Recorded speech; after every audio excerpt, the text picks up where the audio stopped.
ഹോശേയ 1:15.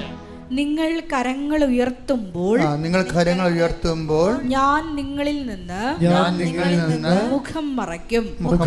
നിങ്ങൾ എത്ര പ്രാർത്ഥിച്ചാലും ഞാൻ കേൾക്കുകയില്ല. നിങ്ങളുടെ കരങ്ങൾ രക്തപങ്കിലമാണ്. അപ്പൊ ഇങ്ങനെ ഈ പ്രാർത്ഥനയ്ക്ക് ഇങ്ങനെ ഒരു സിറ്റുവേഷൻസ് ഉണ്ടാവും.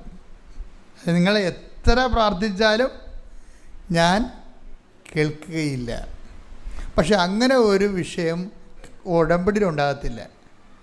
എന്താ കാര്യം? ഇത് ഡബിൾ എഡ്ജാണ്. ഇതിൻ്റെ എഡ്ജ് ഒരെണ്ണം നമ്മളൊന്ന് ദൈവമാണ്, ബയലാറ്ററൽ എഗ്രിമെൻ്റാണ്.